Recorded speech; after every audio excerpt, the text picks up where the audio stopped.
Hello, Cricketers, and welcome to Cricketing with Delonda. It's me again, Delonda, and thank you so much for joining me today. If you haven't already, go ahead and hit that like and subscribe button. Turn on the bell for notifications because I do upload new content every single week without fail. Okay, in today's tutorial, I will be showing you my process for sublimating a photo puzzle. This puzzle came out so beautifully, and what will I say? I'm in love with it. So I took a few pieces off, but I will show you my full process. I will share all the materials that you'll need in order to complete this. And that's the next thing that I'll do. But before I do that, if you are interested in joining my Facebook group, it is called Cricut Crafting with Delonda on Facebook. We would love to have you join us. We don't have any drama. We don't do any dumps. We don't do any sales. It is all about teaching and learning. If that sounds like something you're interested in, come over and join us. Make sure you respond to all of the questions, and then you will be admitted without any problem. All right, so without further ado, let's get started. The materials that I'll be using for this project include sublimation paper, Hippo sublimation ink, white butcher paper, heat-resistant gloves. I'll use Cricut brand heat-resistant tape. I'll use a ruler to measure the sublimation puzzle. I'll be using my 15 by 15 StarCraft clamshell heat press, and I will be using this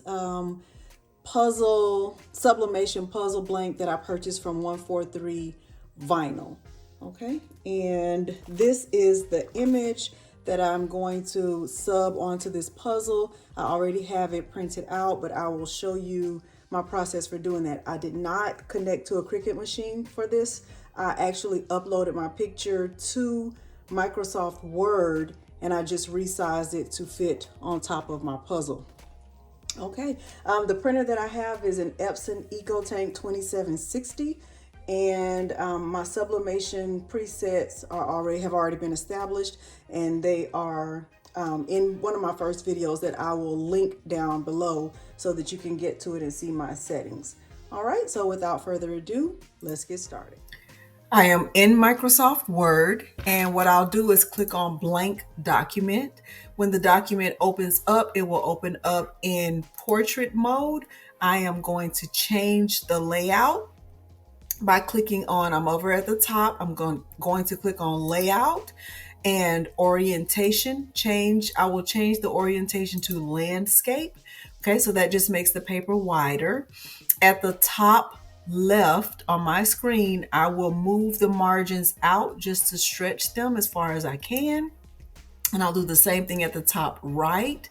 I will also do the same thing over here. I'm hovering at the top left. I will move the top and bottom margins. I'll stretch them out as far as I can. The next thing I'll do is insert the photo that I am intending to use for this project. I saved it as family pic. I will click insert. It comes in at 8.31 by 10.42. I changed mine to 8.3. And once I click down here, it automatically defaulted to 10.4. Now, right now, if I click on my photo, I can't move it. But what I'm going to do is click on wrap text, click tight. And now if I want to move the picture around, I can.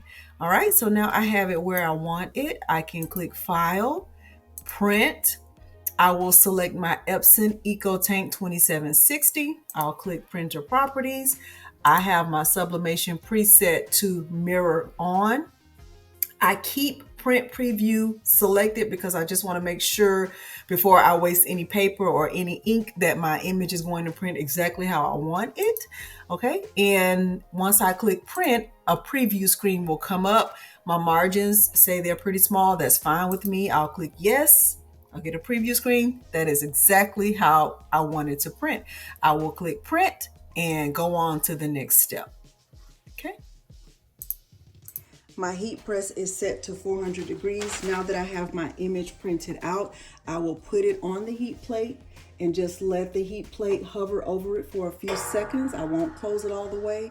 This just ensures that the ink is dry, and I've had great success by doing it this way because it always gives me a good quality image, okay? So just a few seconds, okay? Okay, so there's my image. Now I will take the puzzle from the package.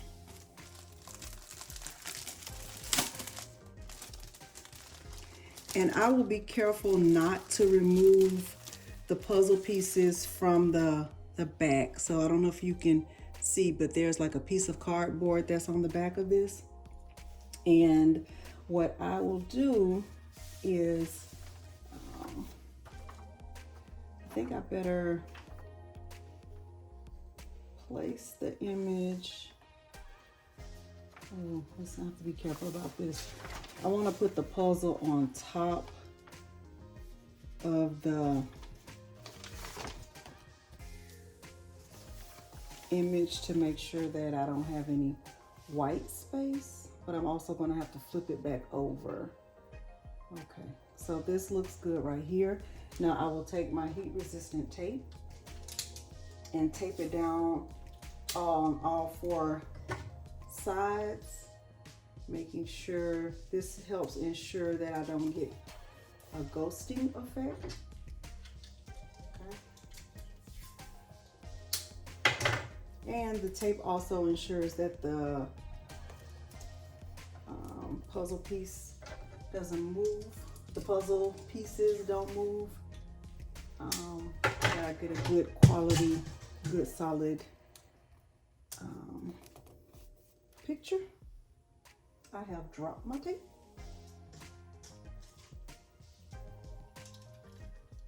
Okay.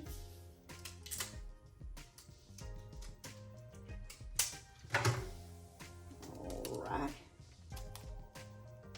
So I don't know if you noticed, but I do have my heat press on a stand because I needed to have it higher up. So now I see that this cardboard is kind of bent a little bit in the corners. So just to be on the safe side, I am going to add tape in those corners. I haven't done that with any other project.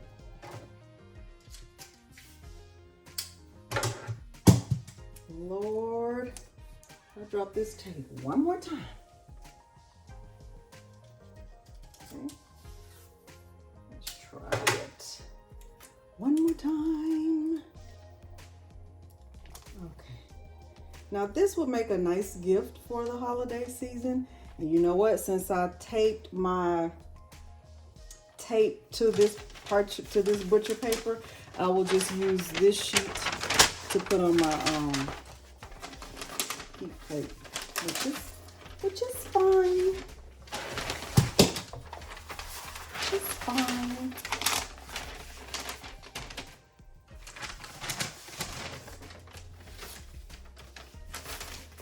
Now I am going to add one more piece of butcher paper because that's just how I am. I have this already perfect. I just like the way, I like the, it kind of makes me feel like it's just the image is better protected when I have two sheets. All right, and I am going to press this puzzle for 60 seconds at 400 degrees.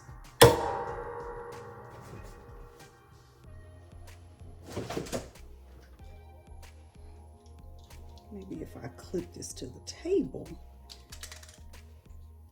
like it's supposed to be, I won't have any issues. All right.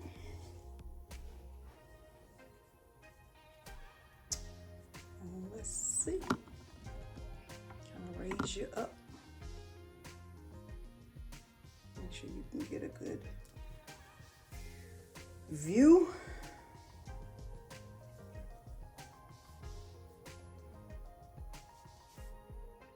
Alrighty, it's beeping. I'm putting on my gloves.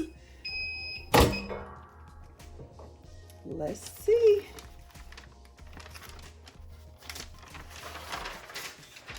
Let's see.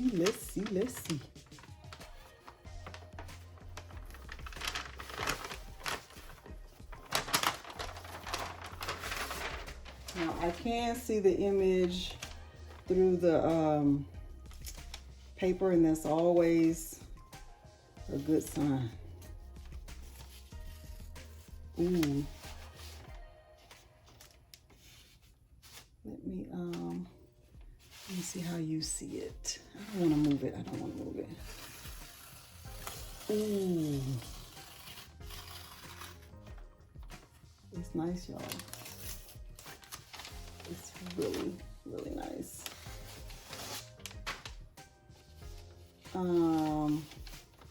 Trying to keep my composure so I don't yell in anyone's ear, but it's super, super nice. Yes, this would make an excellent gift if you are still thinking about the perfect gift for, especially for a family member. I think this would be really nice to give as a gift. If you're interested in learning how to make your own puzzle template, please leave a comment below and let me know. There is a way to do it in Inkscape. Now, once again, I am not an Inkscape expert. However, I did recently learn how to make a puzzle template, and I would love to share that process with you. You don't have to be an Inkscape expert either. All you have to know how to do is multiply. You know, I want 5 rows and 5 columns. Okay, this is so beautiful, you guys. Hopefully you can see that. Look at that. Look how beautiful that is. This is amazing. I am very pleased with how this came out. All right, so if you haven't already, go ahead and hit that like and subscribe button. Turn on the bell for notifications because I do upload new content every single week without fail. If you are interested in joining my Facebook group, it is called Cricut Crafting with Delonda on Facebook. Just make sure you answer all the questions and you will be admitted without any problem. Now, I do have an Instagram page. I also have my own website. I have a Twitter page. I am all over social media. So I would love for you to follow me in all those places. All of the links are right down below, right in the description of this video. All right, and if you're interested in purchasing this template, I purchased this from 143 Vinyl, and I do have a discount code. Now, the code, of course, will work whether or not you use my link, but I really appreciate it if you purchase with my link and then use the code, which is GET5. All right, thank you so much for joining me today, and thanks for watching. Bye.